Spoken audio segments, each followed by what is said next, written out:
Welcome to the new Popcorn Podcast here on Popcorn Planet and all audio platforms.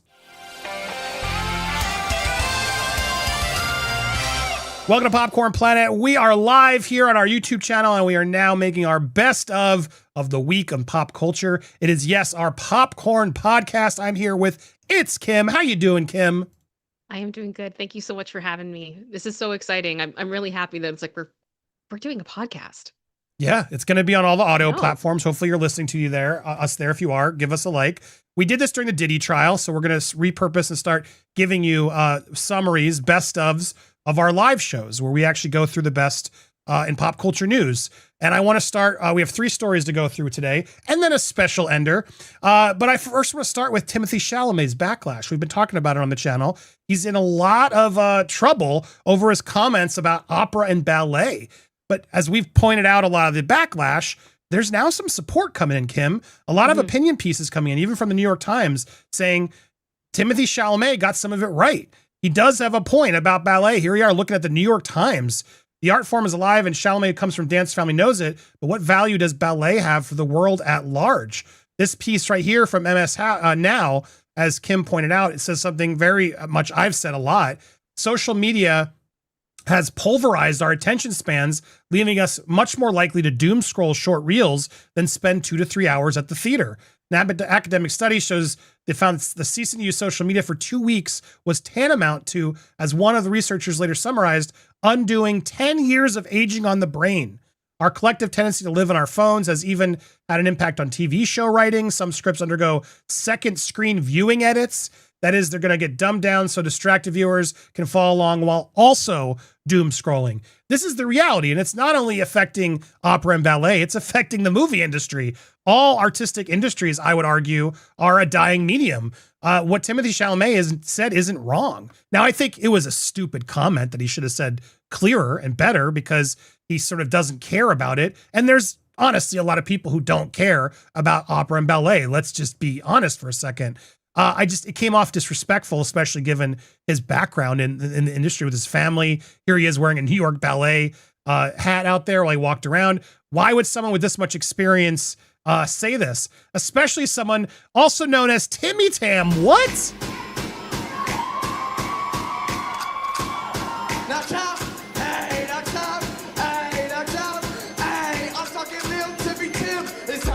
Dance, Timmy Tim, pull up your pants. Voulez-vous shit, avec my way, je suis from France. It's Lil Timmy Tim, I am a boss. You really like my shirt?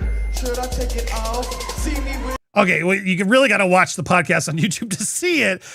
You heard a little bit of it if you're listening on the audio, but Kim, that's pretty wacky and wild to see. I like it. He's unafraid. We were telling my whole story about high school, how I did a whole ballerina routine myself. I applaud him. I think he had a point. He's definitely got a little bit of an ego. He needs to check that ego. I do think he's a talented actor. I think he can save himself if he apologizes this week at the Oscars and then shows up at some actual opera ballet shows. I'm rooting for Timothée Chalamet to pull it back. This is just one knock. Yes, it was bad. Yes, it was too egotistical. I think he can save himself. What are your ultimate thoughts, Kim? Do you think this has gone too far? I do think that this is kind of, I'm surprised that it has gotten as big as it has.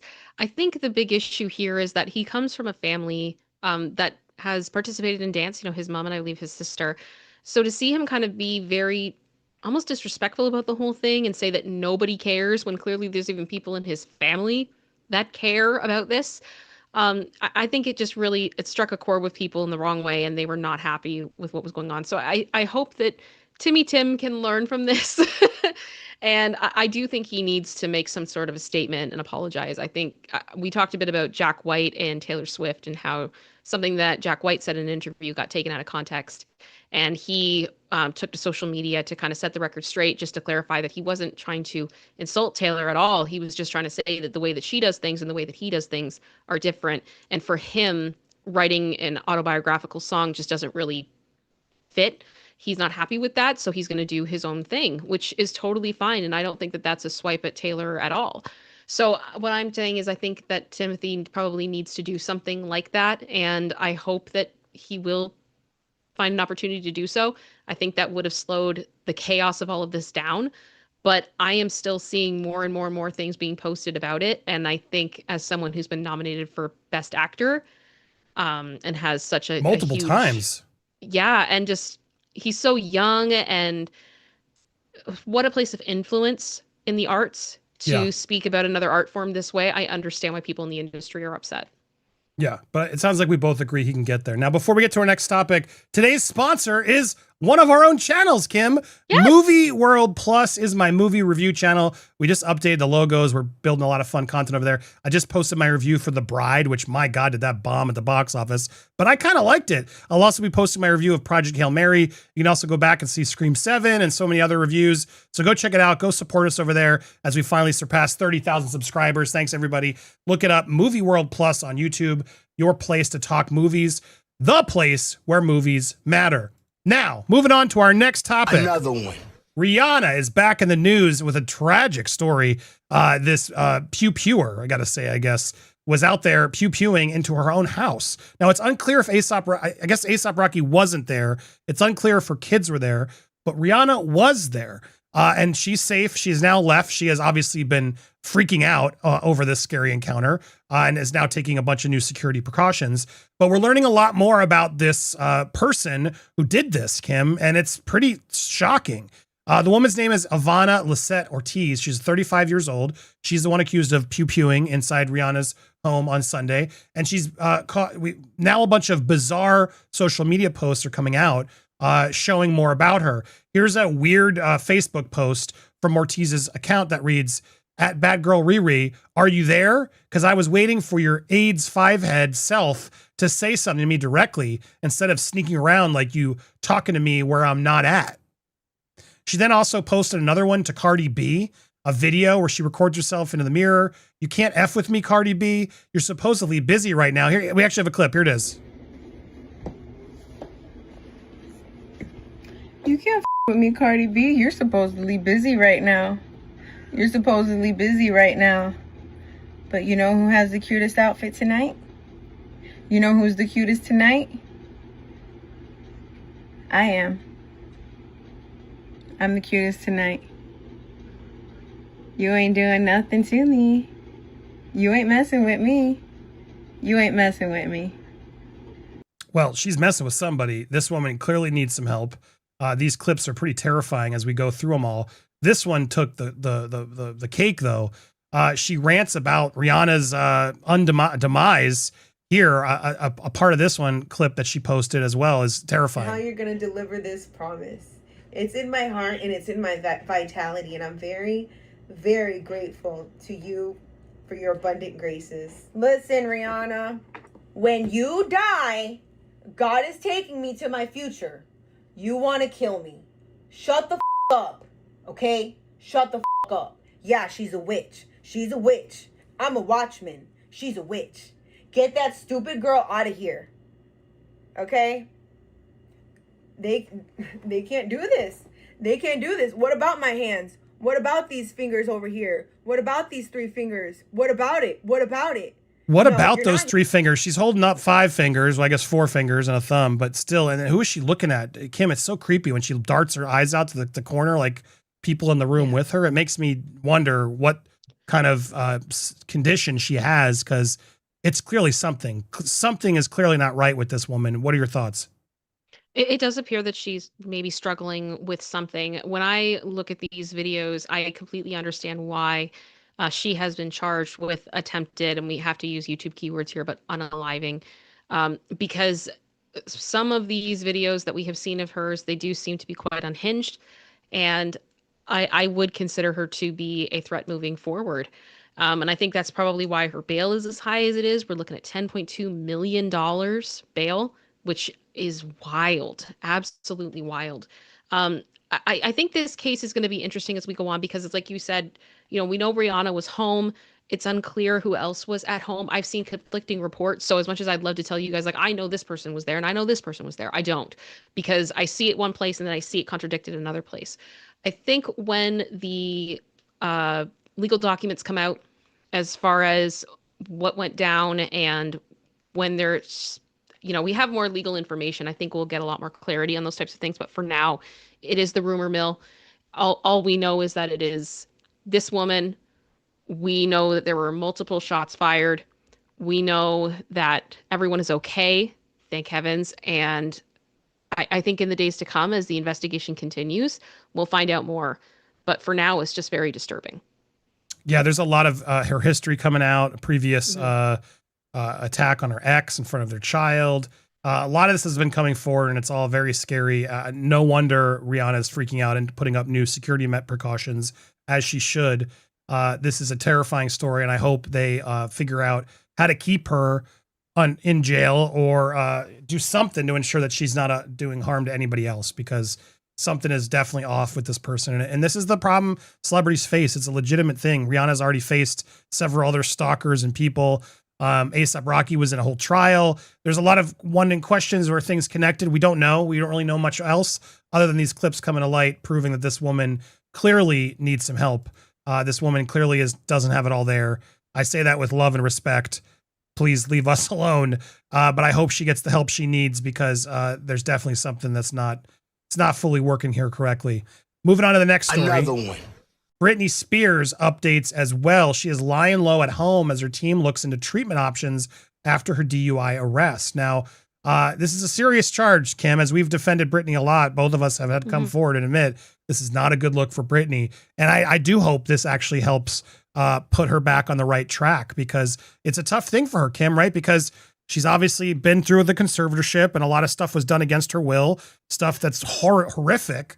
And so I understand her hesitation to want to go back to those types of people, experts, facilities, but something needs to be done here, because I'm just worried about where things are going. She knows it's going to be a spectacle if she goes out, so she's trying to avoid it as long as humanly possible. Her kids are apparently stepping up, Kim. Jaden and Sean apparently have been there with her, and she's now back in touch with her mother, Lynn, Lynn is very worried and keeping tabs on the situation through Britney and her team. Britney obviously arrested there. What's really scary is beyond the kids, who she's trying to win back the respect after this, admitting she's made her mistakes. It's just scarier that her mom's back, but even worse, her father is potentially trying to get back in the good graces of her now as well, which is something that she's incredibly terrified. Jamie Spears is back in the headlines saying he doesn't want to remain disconnected from his daughter anymore. He wants the chance to be able to talk with her and find a middle ground. Yikes. Even the boys have gotten back to their granddad's life after some tough times. They would welcome a united family after all the drama. There's a long-term hatred and loathing that may never be overcome, the source says. Jamie put Britney on edge, and her moods get deeply dark around the prospect of him being in her life, despite efforts by people in her life for some reunion. That has increased in recent months with the boys around. There's a direct correlation between that stress and Britney turning to alcohol to numb that pain. Sadly, she will always view her father as a villain because of how she felt trapped and controlled within the conservatorship. Felt trapped, Kim. I want you to give that rant again. Explain to the audience if they are unclear. Why is it not a feeling, but actually a fact? I mean, the fact of the matter is, Britney was in a conservatorship where her father handled her personal, financial, health affairs, everything. She did not have control over her life. She was trapped in the conservatorship.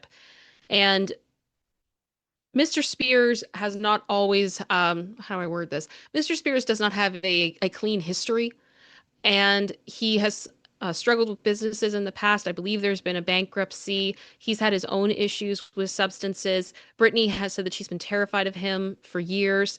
She really did not want him to be the person that was in charge of this, but clearly what she wanted was not heard through the creation of the conservatorship, from my opinion, outsider looking in. But Mr. Spears also was hit with a restraining order from Kevin Federline after he violently shook Sean Preston, one of Britney's sons. And when he shook him, it was after he broke down a bedroom door. So there have been other incidents. He told Britney if she didn't go to rehab, that she'd have to go to court, that she'd be embarrassed. Britney wrote in her book that he said, "We will make you look like an effing idiot, and trust me, you will not win." He body shamed her. He called her horrible names. And he also enriched himself through this conservatorship to the tune of $2.4 million. And then he also took a percentage of her ticket sales and merchandising. So it was in his best interests for her to continue performing. plus other payouts that he got, and then other things that she then had to pay for. As long as she was in that conservatorship, he was making bank. Right, and it wasn't just him. It was the whole family, right? It was the mother, her sister Jamie Lynn. All of them were reaping the rewards of the Britney conservatorship. Allegedly, yes. It's hard to tell until we have like the actual, like all of the documents in front of us to know what money went where. But the bottom line is Jamie Spears profited off of his daughter being in this arrangement. She was apparently too sick to control her own affairs, but not sick enough that she couldn't go on tour, that she couldn't go on How I Met Your Mother, she couldn't go on X Factor, she couldn't do all of those things. It doesn't make sense. Britney has reason to be afraid of this man from the outside looking in, and according to what she's written in her book. I don't really think him entering the picture again is a good idea at this point. No, I agree. I think this is all scary stuff. At the same time, what Britney's done is scary in itself. She could have unalived somebody or herself, and she clearly needs some help. But there has been talk of trying to get her a driver, but she apparently finds driving to be her view of freedom. Like, she doesn't want to give up her ability to drive. But you might have to, Britney. You got to give somewhere, because at this point, you're now caught doing something that you clearly can't control, and that's a problem. And once it starts affecting others, which this can do if you're out there driving under the influence, even if you think you're not, it's still a very dangerous thing to be doing. I don't think she is the best driver. I think she's established that now a couple times now. She has the money. She just sold her catalog. She can afford a driver. You can control the driver. You can still have your freedom and tell the driver where you want to go. I hope someone can get to her and that she can surround herself with people that she can trust. At the same time, Kim, I understand how hard that must be, right? Given that everybody's there. There's a lot of talk also currently that she is surrounding herself with very shady characters, given that she just made a lot of money. And that a lot of people, are coming out of the woodwork. Bad actors are coming forward to try to get a piece and take advantage of her because they think she's an easy target. I don't know if this is true or not, but that makes me worry. And that's the sort of same thing that her parents tried to do, right? When the conservatorship started, saying this about Sam Lutfi, which we've now learned wasn't necessarily the case. So it's a scary circle that she's constantly facing. I want the best for her. I want to make sure she's safe. But at the same time, I am really worried of someone else getting back in there or still already in there that is not having the best intentions for her. You know what I mean, Kim? How is she supposed to know? How do we as fans also back off and let her, and know that she's doing the right thing? It's a tough thing, right? It's a catch-22. Yeah, I hear you. I think a lot of it is going to depend on, we haven't at this time gotten back the results of her blood, I believe, and there's been a few other questions up in the air. I think when we know the extent of what happened that night, that'll really clear the path forward as far as what she needs to do. And I hope that it is that she's able to accept whatever is coming her way and she makes the best of the situation. And if it is to get more help, then she gets more help. And I hope that people can be understanding of that for her. Yeah, I hope as well. Now it's time for another one. And in honor of that soundbite, I wanted to put together this DJ Khaled clip. Did you know that DJ Khaled crushed 4 people when he tried to crowd surf? Do you mean like they didn't make it out alive? No, I don't think they unalived, but I think they got hurt and went to the hospital. But here it is. Here is the clip of itself of DJ Khaled, another one himself. Look at this man. No. Oh. It's just, dude, you are, it's like me thinking I could go do it. You can't go do that. You moron. Don't do that. Another one. Oh, this guy's an idiot. This guy is such an idiot. I couldn't believe that on my feed. I was like, is this real? Apparently it is real, but it's a couple years old. So there is your fact check for the day. Yes, DJ Khaled and his very large self thought it was smart to jump in shirtless onto a crowd, and those people are in the hospital. So I hope they're okay. I hope they got healed quickly. But yes, I turned down the audio because it's the scream of pure terror. But that's the show for today. And look at Kim trying not to laugh. As a try not to laugh challenge, I think that was part of it as well. What did you think today of our first episode of the podcast, where we're going to try to zoom through the top stories of the day within 15 to 20 minutes? We did it, Kim. Make sure you guys hit that subscribe if you haven't already. You can also watch the full 2-hour live show where we went into a lot more other topics over at popcornplanet.com. Become a member, sign up there, and you can always watch the full replay as always. And then meanwhile, we'll keep giving you these recaps here on the YouTube channel. So please check it out, watch it, support it. Go support It's Kim over on YouTube as well, on YouTube and on her link trees. We appreciate you guys for watching. Thanks so much, and stay tuned for more here on Popcorn Planet. And if you're listening on an audio platform, make sure to hit that like, hit that subscribe, or whatever follow buttons the platform has, and spread the word that we're now on all of the audio platforms.